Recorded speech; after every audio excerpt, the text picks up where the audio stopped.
This is a disclaimer, an invitation to listen beyond the words. Dear listeners, as you prepare to lose yourself in the tapestry of this tale, spun with care and woven with countless voices, allow me a moment to reflect on the nature of storytelling itself. Words, like wayward stars, often shine with unpredictable brilliance. They illuminate, they resonate, but they can also flicker as they cross from tongue to ear. In this telling, where the art of the spoken word meets the boundless intricacies of language, there may be an occasional note that rings unexpected, a pronunciation shaped by a performer's unique cadence, a name rendered slightly different than imagined, a rhythm that dances to its own tune. These moments are not flaws, but gentle reminders of the heart behind the performance, breathing life into the story in its own vivid way. Rather than distractions, consider them the creases in an ancient map, the character of a voice etched with the echoes of the world it seeks to bring alive. They are the marks of a tale well told, alive with the imperfections that makes human. Lean into the magic, allow the story to wash over you, and trust that, no matter the shape of each word, the soul of the journey remains unchanged. Your willingness to listen with an open heart is the truest magic of all. The Adventures of Sherlock Holmes, by Arthur Conan Doyle. The Adventure of the Noble Bachelor. 1. The Lord Street Simon marriage, and its curious termination, have long ceased to be a subject of interest in those exalted circles in which the unfortunate bridegroom moves. Fresh scandals have eclipsed it, and their more piquant details have drawn the gossips away from this 4-year-old drama. As I have reason to believe, however, that the full facts have never been revealed to the general public, and as my friend Sherlock Holmes had a considerable share in clearing the matter up, I feel that no memoir of him would be complete without some little sketch of this remarkable episode. It was a few weeks before my own marriage, during the days when I was still sharing rooms with Holmes in Baker Street, that he came home from an afternoon stroll to find a letter on the table waiting for him. I had remained indoors all day, for the weather had taken a sudden turn to rain, with high autumnal winds, and the Giselle bullet which I had brought back in one of my limbs as a relic of my Afghan campaign throbbed with dull persistence. With my body in one easy chair and my legs upon another, I had surrounded myself with a cloud of newspapers until at last, saturated with the news of the day, I tossed them all aside and lay listless, watching the huge crest and monogram upon the envelope upon the table and wondering lazily who my friend's noble correspondent could be. "Here is a very fashionable epistle," I remarked as he entered. "Your morning letters, if I remember right, were from a fishmonger and a tidewaiter." "Yes, my correspondence has certainly the charm of variety," he answered, smiling, "and the humbler are usually the more interesting. This looks like one of those unwelcome social summonses which call upon a man either to be bored or to lie." He broke the seal and glanced over the contents. "Oh, come, it may prove to be something of interest, after all.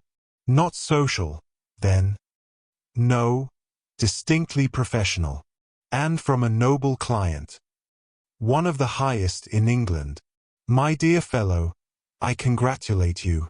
I assure you, Watson, without affectation, that the status of my client is a matter of less moment to me than the interest of his case.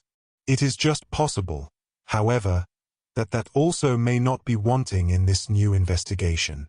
You have been reading the papers diligently of late, have you not?"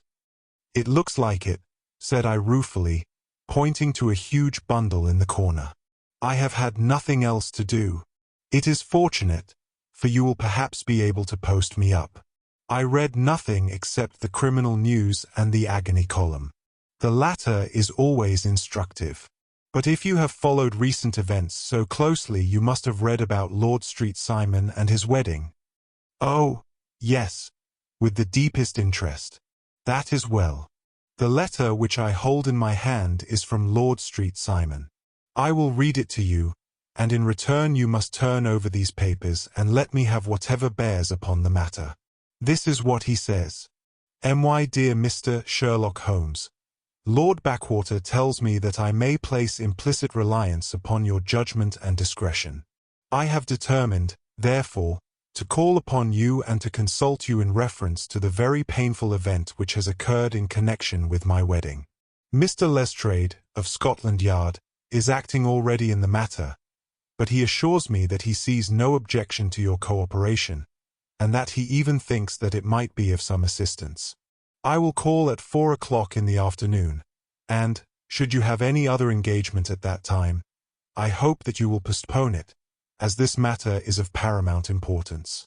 Yours faithfully, Robert St. Simon. It is dated from Grosvenor Mansions, written with a quill pen, and the noble lord has had the misfortune to get a smear of ink upon the outer side of his right little finger, remarked Holmes as he folded up the epistle. He says 4 o'clock.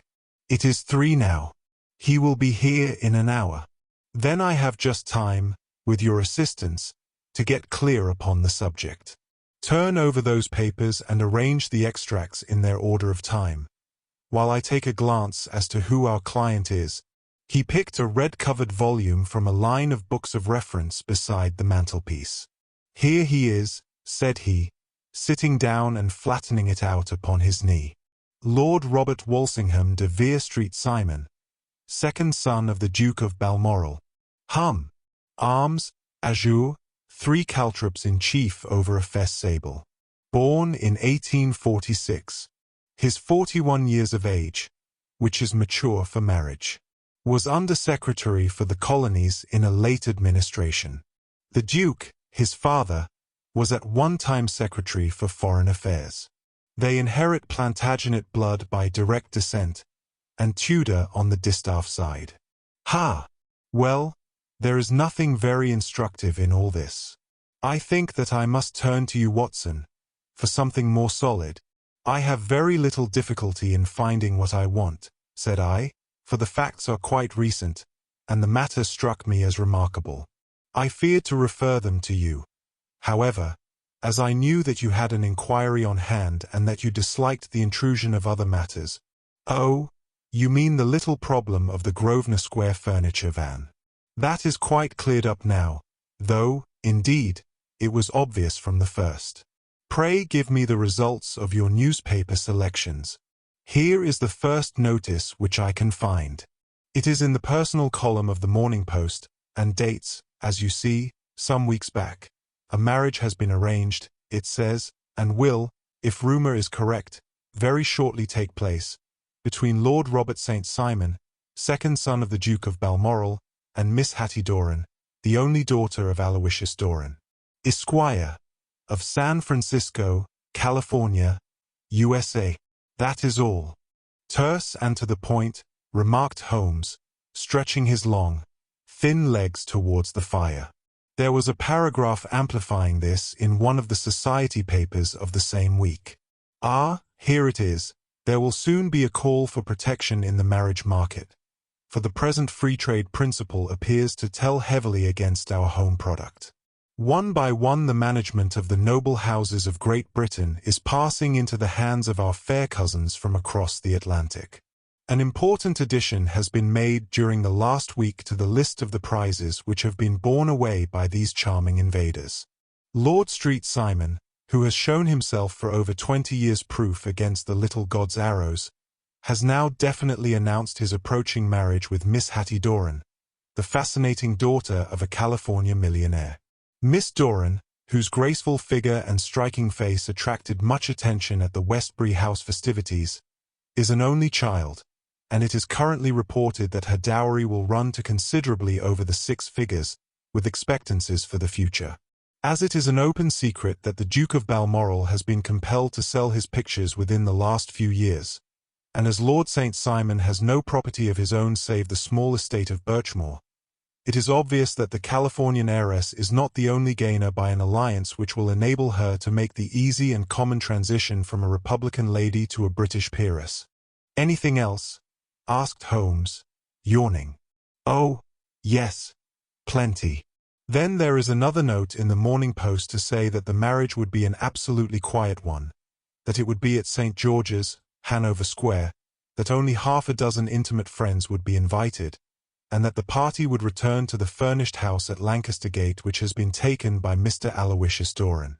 2 days later, that is, on Wednesday last, there is a curt announcement that the wedding had taken place, and that the honeymoon would be passed at Lord Backwater's place, near Petersfield. Those are all the notices which appeared before the disappearance of the bride. Before the what? Asked Holmes with a start. The vanishing of the lady. When did she vanish, then? At the wedding breakfast. Indeed. This is more interesting than it promised to be. Quite dramatic, in fact. Yes.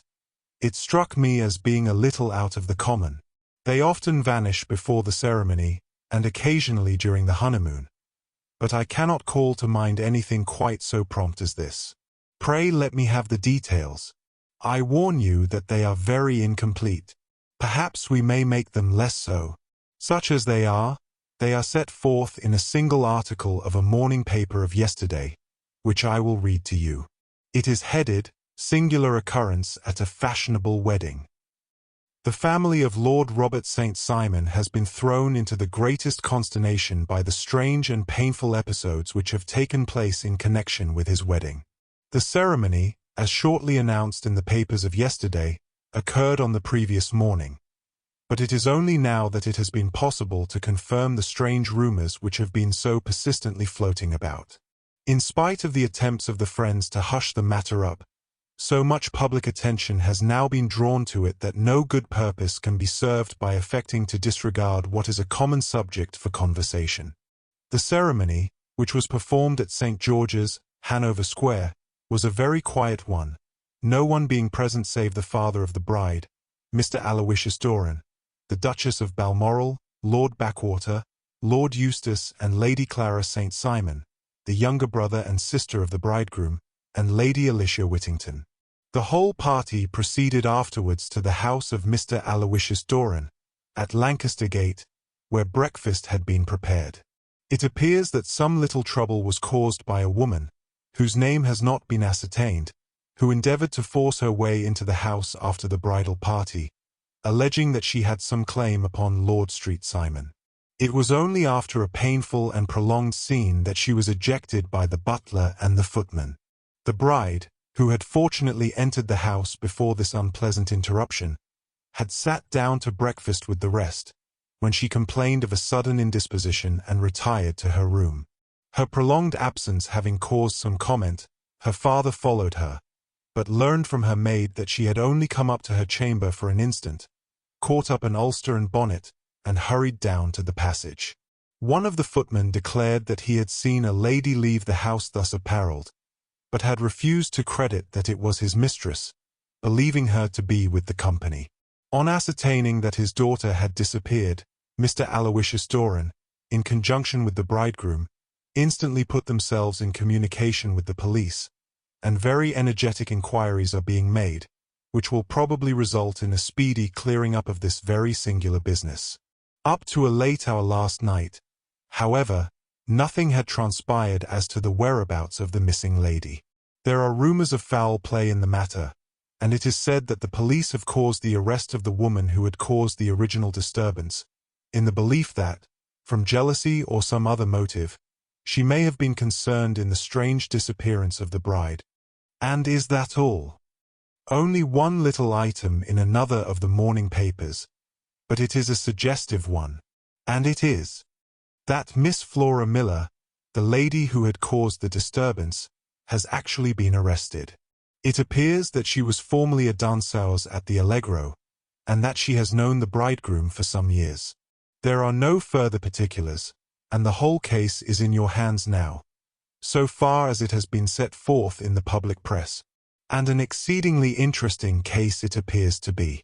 I would not have missed it for worlds. But there is a ring at the bell, Watson, and as the clock makes it a few minutes after 4, I have no doubt that this will prove to be our noble client. Do not dream of going, Watson, for I very much prefer having a witness, if only as a check to my own memory. Lord Robert St. Simon, announced our page boy, throwing open the door. A gentleman entered, with a pleasant, cultured face, high-nosed and pale, with something perhaps of petulance about the mouth, and with the steady, well-opened eye of a man whose pleasant lot it had ever been to command and to be obeyed. His manner was brisk, and yet his general appearance gave an undue impression of age, for he had a slight forward stoop and a little bend of the knees as he walked. His hair, too, as he swept off his very curler-brimmed hat, was grizzled round the edges and thin upon the top. As to his dress, it was careful to the verge of foppishness, with high collar, black frock-coat, white waistcoat, yellow gloves, patent leather shoes, and light-colored gaiters. He advanced slowly into the room, turning his head from left to right, and swinging in his right hand the cord which held his golden eyeglasses. "Good day, Lord St. Simon," said Holmes, rising and bowing. "Pray take the basket chair. This is my friend and colleague, Dr. Watson. Draw up a little to the fire, and we will talk this matter over. A most painful matter to me, as you can most readily imagine, Mr. Holmes. I have been cut to the quick. I understand that you have already managed several delicate cases of this sort, sir, though I presume that they were hardly from the same class of society. No, I am descending. I beg pardon. My last client of the sort was a king. Oh, really? I had no idea. And which king? The king of Scandinavia. What? Had he lost his wife? You can understand, said Holmes suavely, that I extend to the affairs of my other clients the same secrecy which I promised to you in yours. Of course. Very right. Very right. I'm sure I beg pardon. As to my own case, I am ready to give you any information which may assist you in forming an opinion. Thank you. I have already learned all that is in the public prints. Nothing more. I presume that I may take it as correct. This article, for example, as to the disappearance of the bride. Lord St. Simon glanced over it. Yes, it is correct, as far as it goes. But it needs a great deal of supplementing before anyone could offer an opinion. I think that I may arrive at my facts most directly by questioning you. Pray do so. When did you first meet Miss Hattie Doran? In San Francisco, a year ago. You were traveling in the States. Yes. Did you become engaged then? No. But you were on a friendly footing. I was amused by her society, and she could see that I was amused. Her father is very rich. He is said to be the richest man on the Pacific slope. And how did he make his money? In mining. He had nothing a few years ago. Then he struck gold, invested it, and came up by leaps and bounds. Now, what is your own impression as to the young ladies? Your wife's character? The nobleman swung his glasses a little faster and stared down into the fire. You see, Mr. Holmes, said he, my wife was 20 before her father became a rich man. During that time she ran free in a mining camp and wandered through woods or mountains, so that her education has come from nature rather than from the schoolmaster. She is what we call in England a tomboy, with a strong nature, wild and free, unfettered by any sort of traditions. She is impetuous, volcanic, I was about to say. She is swift in making up her mind and fearless in carrying out her resolutions. On the other hand, I would not have given her the name which I have the honor to bear. He gave a little stately cough, had I not thought her to be at bottom a noble woman. I believe that she is capable of heroic self-sacrifice and that anything dishonorable would be repugnant to her. Have you her photograph? I brought this with me. He opened a locket and showed us the full face of a very lovely woman. It was not a photograph but an ivory miniature, and the artist had brought out the full effect of the lustrous black hair, the large dark eyes, and the exquisite mouth. Holmes gazed long and earnestly at it. Then he closed the locket and handed it back to Lord St. Simon. The young lady came to London. Then, and you renewed your acquaintance. Yes, Her father brought her over for this last London season. I met her several times, became engaged to her, and have now married her. She brought, I understand, a considerable dowry. A fair dowry. Not more than is usual in my family. And this, of course, remains to you, since the marriage is a fait accompli. I really have made no inquiries on the subject. Very naturally not. Did you see Miss Doran on the day before the wedding? Yes. Was she in good spirits? Never better. She kept talking of what we should do in our future lives. Indeed. That is very interesting. And on the morning of the wedding, she was as bright as possible, at least until after the ceremony. And did you observe any change in her then? Well, to tell the truth, I saw then the first signs that I had ever seen that her temper was just a little sharp. The incident, however, was too trivial to relate and can have no possible bearing upon the case. Pray let us have it. For all that, oh, it is childish. She dropped her bouquet as we went towards the vestry. She was passing the front pew at the time, and it fell over into the pew. There was a moment's delay, but the gentleman in the pew handed it up to her again, and it did not appear to be the worse for the fall. Yet when I spoke to her of the matter, she answered me abruptly. And in the carriage, on our way home, she seemed absurdly agitated over this trifling cause. Indeed, you say that there was a gentleman in the pew. Some of the general public were present. Then, oh, yes. It is impossible to exclude them when the church is open. This gentleman was not one of your wife's friends. No, I call him a gentleman by courtesy, but he was quite a common-looking person. I hardly noticed his appearance. But really I think that we are wandering rather far from the point. Lady St. Simon, then, returned from the wedding in a less cheerful frame of mind than she had gone to it. What did she do on re-entering her father's house? I saw her in conversation with her maid. And who is her maid? Alice is her name. She is an American and came from California with her. A confidential servant. A little too much so. It seemed to me that her mistress allowed her to take great liberties. Still, of course, in America they look upon these things in a different way. How long did she speak to this Alice? Oh, a few minutes. I had something else to think of. You did not overhear what they said.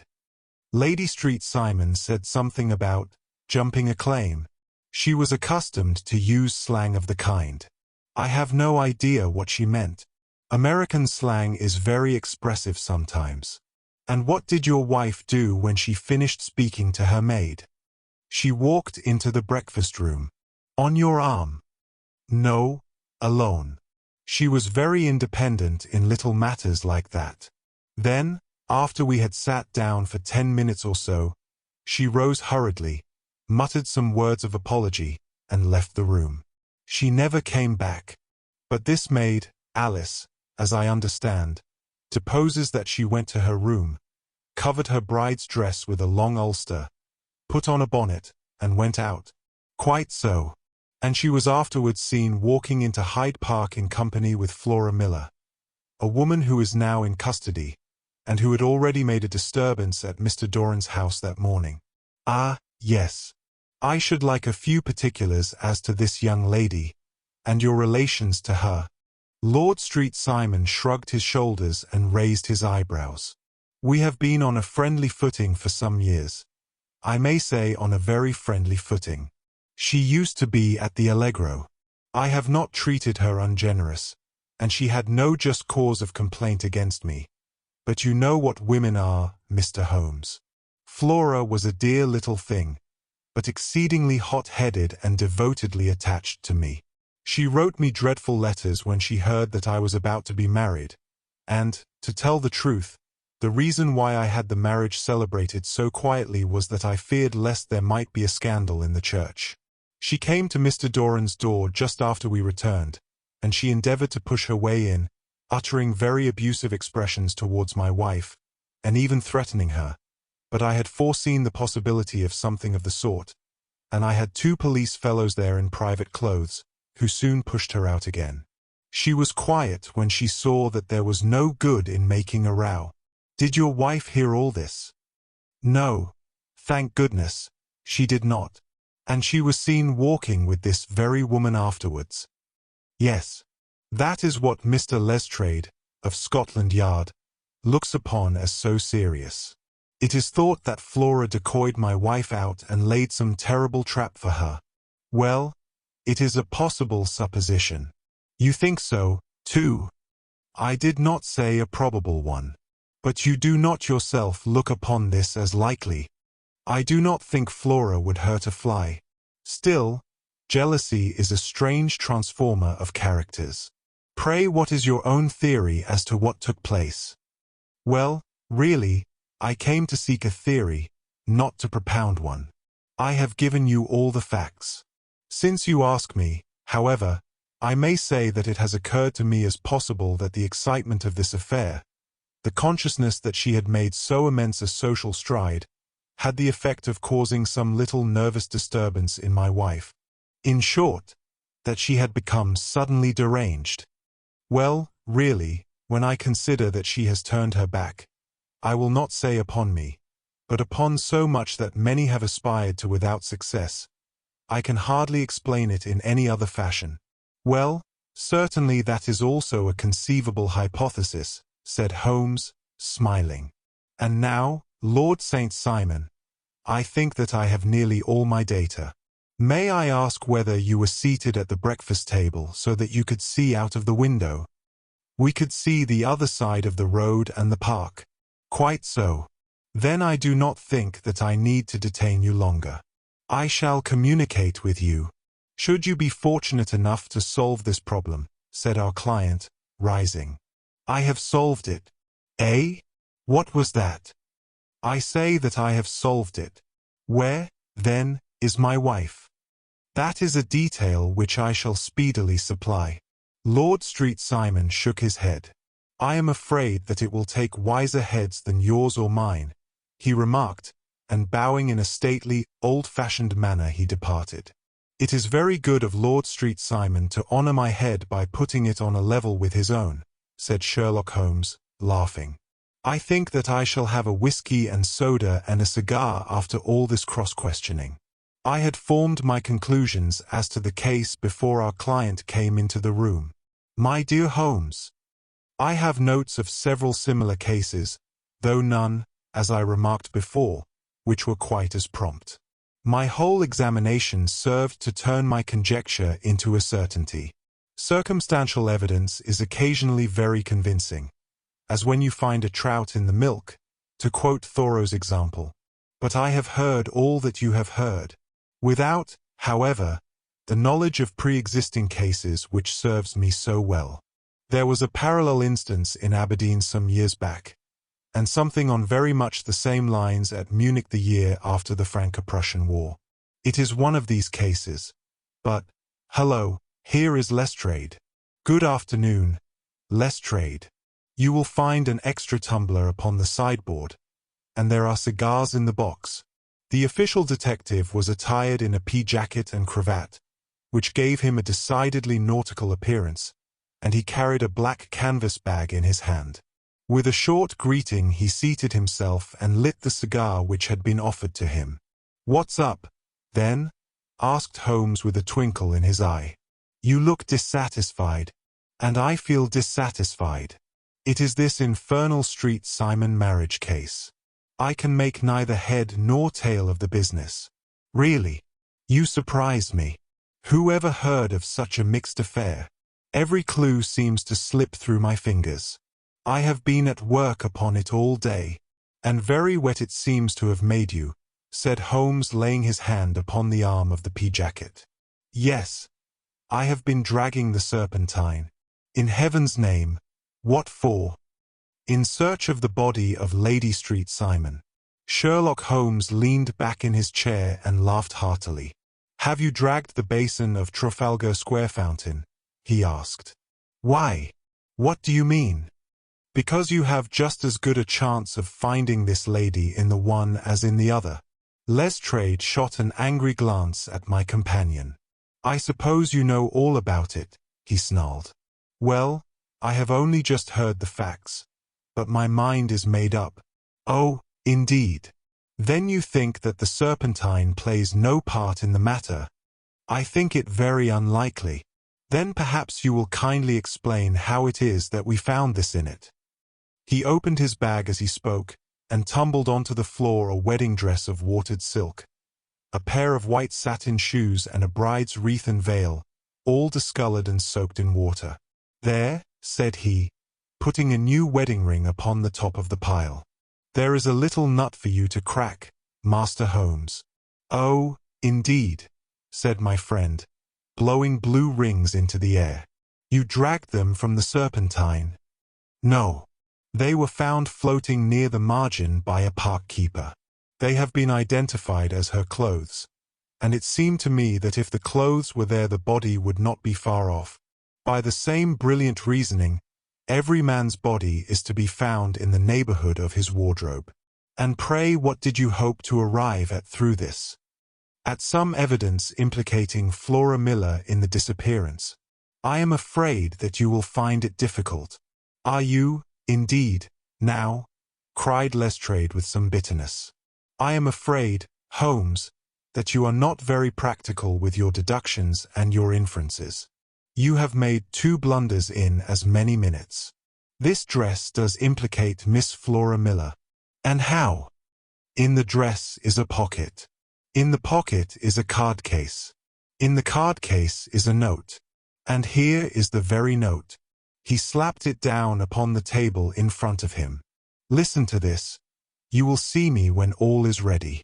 Come at once. FHM. Now my theory all along has been that Lady Street Simon was decoyed away by Flora Miller, and that she, with confederates, no doubt, was responsible for her disappearance. Here, signed with her initials, is the very note which was no doubt quietly slipped into her hand at the door and which lured her within their reach. Very good, Lestrade, said Holmes, laughing. You really are very fine indeed. Let me see it. He took up the paper in a listless way, but his attention instantly became riveted, and he gave a little cry of satisfaction. This is indeed important, said he. Ha! You find it so? Extremely so. I congratulate you warmly. Lestrade rose in his triumph and bent his head to look. Why, he shrieked, you're looking at the wrong side. On the contrary, this is the right side. The right side? You're mad. Here is the note written in pencil over here.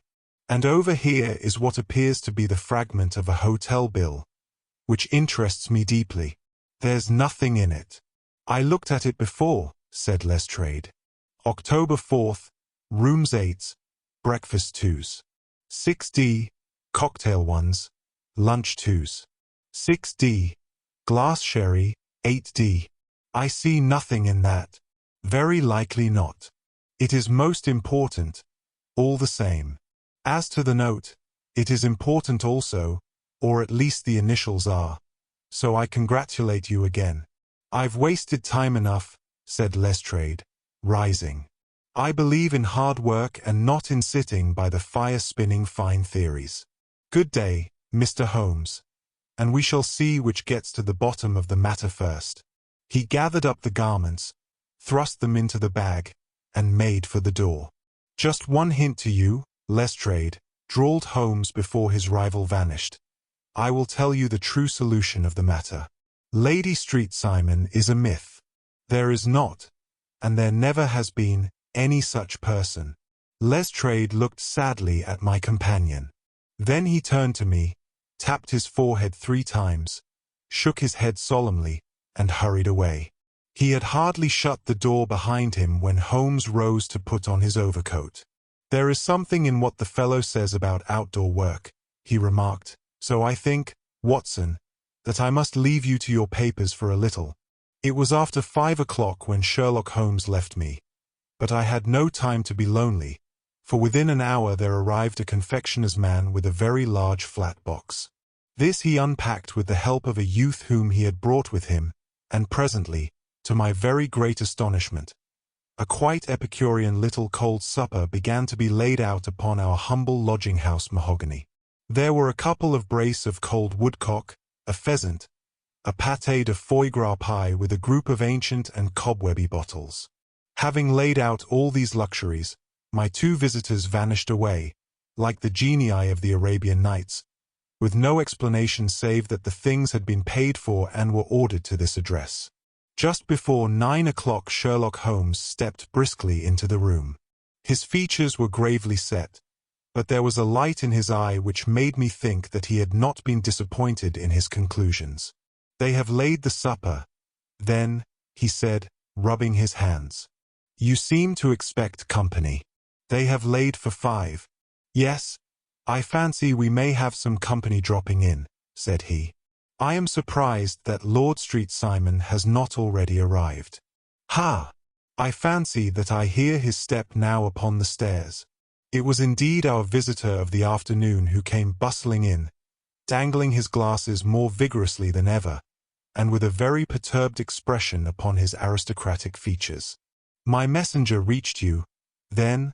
asked Holmes. "Yes, and I confess that the contents startled me beyond measure." "Have you good authority for what you say?" "The best possible." Lord St. Simon sank into a chair and passed his hand over his forehead. "What will the Duke say," he murmured, "when he hears that one of the family has been subjected to such humiliation? It is the purest accident. I cannot allow that there is any humiliation." "Ah, you look on these things from another standpoint. I fail to see that anyone is to blame. I can hardly see how the lady could have acted otherwise, though her abrupt method of doing it was undoubtedly to be regretted. Having no mother, she had no one to advise her at such a crisis. It was a slight, sir, a public slight," said Lord St. Simon, tapping his fingers upon the table. "You must make allowance for this poor girl, placed in so unprecedented a position." "I will make no allowance. I am very angry indeed, and I have been shamefully used." "I think that I heard a ring," said Holmes. "Yes, there are steps on the landing. If I cannot persuade you to take a lenient view of the matter, Lord St. Simon, I have brought an advocate here who may be more successful." He opened the door and ushered in a lady and gentleman. "Lord St. Simon," said he, "allow me to introduce you to Mr. and Mrs. Francis Hay Moulton. The lady, I think, you have already met." At the sight of these newcomers our client had sprung from his seat and stood very erect, with his eyes cast down and his hand thrust into the breast of his frock-coat, a picture of offended dignity. The lady had taken a quick step forward and had held out her hand to him, but he still refused to raise his eyes. It was as well for his resolution, perhaps, for her pleading face was one which it was hard to resist. "You're angry, Robert," said she. "Well, I guess you have every cause to be." "Pray make no apology to me," said Lord St. Simon bitterly. "Oh, yes, I know that I have treated you real bad and that I should have spoken to you before I went. But I was kind of rattled, and from the time when I saw Frank here again I just didn't know what I was doing or saying. I only wonder I didn't fall down and do a faint right there before the altar. Perhaps, Mrs. Moulton, you would like my friend and me to leave the room while you explain this matter." "If I may give an opinion," remarked the strange gentleman, "we've had just a little too much secrecy over this business already. For my part, I should like all Europe and America to hear the rights of it." He was a small, wiry, sunburnt man, clean-shaven, with a sharp face and alert manner. "Then I'll tell our story right away," said the lady. "Frank here and I met in '84, in McQuire's camp, near the Rockies, where Pa was working a claim. We were engaged to each other, Frank and I, but then one day Father struck a rich pocket and made a pile, while poor Frank here had a claim that petered out and came to nothing. The richer Pa grew, the poorer was Frank. So at last Pa wouldn't hear of our engagement lasting any longer, and he took me away to Frisco. Frank wouldn't throw up his hand, though, so he followed me there, and he saw me without Pa knowing anything about it. It would only have made him mad to know, so we just fixed it all up for ourselves. Frank said that he would go and make his pile, too, and never come back to claim me until he had as much as Pa. So then I promised to wait for him to the end of time and pledged myself not to marry anyone else while he lived. "Why shouldn't we be married right away, then?" said he, "and then I will feel sure of you, and I won't claim to be your husband until I come back." Well, we talked it over, and he had fixed it all up so nicely, with a clergyman all ready and waiting, that we just did it right there. And then Frank went off to seek his fortune, and I went back to Pa. The next I heard of Frank was that he was in Montana, and then he went prospecting in Arizona, and then I heard of him from New Mexico. After that came a long newspaper story about how a miners' camp had been attacked by Apache Indians, and there was my Frank's name among the killed. I fainted dead away, and I was very sick for months after. Pa thought I had a decline and took me to half the doctors in Frisco. Not a word of news came for a year and more, so that I never doubted that Frank was really dead. Then Lord Street Simon came to Frisco, and we came to London, and a marriage was arranged, and Pa was very pleased. But I felt all the time that no man on this earth would ever take the place in my heart that had been given to my poor Frank. Still, if I had married Lord St. Simon, of course I'd have done my duty by him. We can't command our love, but we can our actions. I went to the altar with him with the intention to make him just as good a wife as it was in me to be. But you may imagine what I felt when, just as I came to the altar rails, I glanced back and saw Frank standing and looking at me out of the first pew. I thought it was his ghost at first, but when I looked again there he was still, with a kind of question in his eyes, as if to ask me whether I were glad or sorry to see him. I wonder I didn't drop. I know that everything was turning round, and the words of the clergyman were just like the buzz of a bee in my ear. I didn't know what to do. Should I stop the service and make a scene in the church? I glanced at him again, and he seemed to know what I was thinking, for he raised his finger to his lips to tell me to be still. Then I saw him scribble on a piece of paper, and I knew that he was writing me a note. As I passed his pew on the way out, I dropped my bouquet over to him, and he slipped the note into my hand when he returned me the flowers. It was only a line asking me to join him when he made the sign to me to do so. Of course, I never doubted for a moment that my first duty was now to him, and I determined to do just whatever he might direct. When I got back, I told my maid, who had known him in California, and had always been his friend. I ordered her to say nothing, but to get a few things packed and my ulster ready. I know I ought to have spoken to Lord St. Simon, but it was dreadful hard before his mother and all those great people.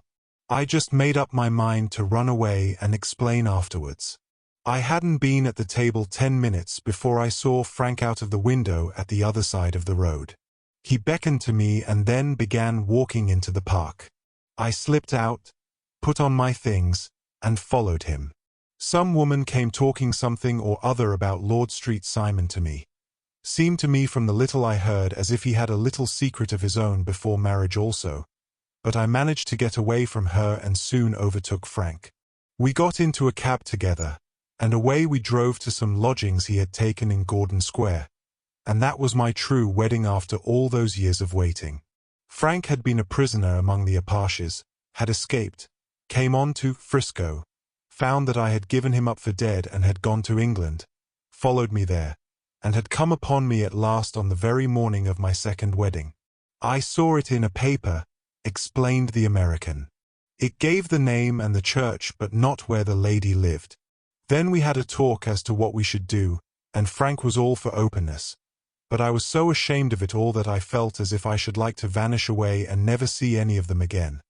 Just sending a line to Pa, perhaps, to show him that I was alive. It was awful to me to think of all those lords and ladies sitting round that breakfast table and waiting for me to come back. So Frank took my wedding clothes and things and made a bundle of them, so that I should not be traced, and dropped them away somewhere where no one could find them. It is likely that we should have gone on to Paris tomorrow, only that this good gentleman, Mr. Holmes, came round to us this evening. Though how he found us is more than I can think, and he showed us very clearly and kindly that I was wrong and that Frank was right, and that we should be putting ourselves in the wrong if we were so secret. Then he offered to give us a chance of talking to Lord Street Simon alone, and so we came right away round to his rooms at once. Now, Robert, you have heard it all, and I am very sorry if I have given you pain, and I hope that you do not think very meanly of me. Lord Street Simon had by no means relaxed his rigid attitude, but had listened with a frowning brow and a compressed lip to this long narrative. "Excuse me," he said, "but it is not my custom to discuss my most intimate personal affairs in this public manner." "Then you won't forgive me? You won't shake hands before I go?" "Oh, certainly, if it would give you any pleasure." He put out his hand and coldly grasped that which she extended to him. "I had hoped," suggested Holmes, "that you would have joined us in a friendly supper." "I think that there you ask a little too much," responded his lordship. "I may be forced to acquiesce in these recent developments, but I can hardly be expected to make merry over them. I think that with your permission I will now wish you all a very good night." He included us all in a sweeping bow and stalked out of the room. "Then I trust that you at least will honor me with your company," said Sherlock Holmes. "It is always a joy to meet an American, Mr. Moulton, for I am one of those who believe that the folly of a monarch and the blundering of a minister in far-gone years will not prevent our children from being some day citizens of the same worldwide country under a flag which shall be a quartering of the Union Jack with the stars and stripes." "The case has been an interesting one," remarked Holmes when our visitors had left us, "because it serves to show very clearly how simple the explanation may be of an affair which at first sight seems to be almost inexplicable. Nothing could be more natural than the sequence of events as narrated by this lady, and nothing stranger than the result when viewed, for instance, by Mr. Lestrade of Scotland Yard. You were not yourself at fault at all, then? From the first, two facts were very obvious to me. The one that the lady had been quite willing to undergo the wedding ceremony, the other that she had repented of it within a few minutes of returning home. Obviously something had occurred during the morning, then, to cause her to change her mind. What could that something be? She could not have spoken to anyone when she was out, for she had been in the company of the bridegroom. Had she seen someone, then? If she had, it must be someone from America, because she had spent so short a time in this country that she could hardly have allowed anyone to acquire so deep an influence over her that the mere sight of him would induce her to change her plans so completely. You see, we have already arrived, by a process of exclusion, at the idea that she might have seen an American. Then who could this American be, and why should he possess so much influence over her? It might be a lover, it might be a husband. Her young womanhood had, I knew, been spent in rough scenes and under strange conditions. So far I had got before I ever heard Lord St. Simon's narrative. When he told us of a man in a pew, of the change in the bride's manner, of so transparent a device for obtaining a note as the dropping of a bouquet, of her resort to her confidential maid, and of her very significant allusion to claim-jumping, which in miners' parlance means taking possession of that which another person has a prior claim to, the whole situation became absolutely clear. She had gone off with a man, and the man was either a lover or was a previous husband, the chances being in favor of the latter. And how in the world did you find them? It might have been difficult, but friend Lestrade held information in his hands the value of which he did not himself know. The initials were, of course, of the highest importance, but more valuable still was it to know that within a week he had settled his bill at one of the most select London hotels. How did you deduce the select? By the select prices. 8 shillings for a bed and 8 pence for a glass of sherry pointed to one of the most expensive hotels. There are not many in London which charge at that rate. In the second one, which I visited in Northumberland Avenue, I learned by an inspection of the book that Francis H. Moulton, an American gentleman, had left only the day before, and on looking over the entries against him, I came upon the very items which I had seen in the duplicate bill. His letters were to be forwarded to 226 Gordon Square. So thither I travelled, and being fortunate enough to find the loving couple at home, I ventured to give them some paternal advice and to point out to them that it would be better in every way that they should make their position a little clearer both to the general public and to Lord St. Simon in particular. I invited them to meet him here, and, as you see, I made him keep the appointment. But with no very good result, I remarked. His conduct was certainly not very gracious. "Ah, Watson," said Holmes, smiling, "perhaps you would not be very gracious either, if, after all the trouble of wooing and wedding, you found yourself deprived in an instant of wife and of fortune. I think that we may judge Lord St. Simon very mercifully and thank our stars that we are never likely to find ourselves in the same position. Draw your chair up and hand me my violin, for the only problem we have still to solve is how to while away these bleak autumnal evenings." Dear listener, we close the pages on another tale, a journey through words, imagination, and emotion. Here at the Falls Audiobook, where stories flow like a river's current, carrying you to distant worlds and uncharted depths, we thank you for joining us. As always, we invite you to linger a little longer. Subscribe to our channel to discover more stories waiting to be heard, each a cascade of voices, ideas, and artistry. And remember, every great story begins with a single word. Perhaps the next one will begin with you. Until our voices meet again, may your days be filled with quiet moments, rich pages, and the soothing sound of a story well told. This is the Falls Audiobook, signing off.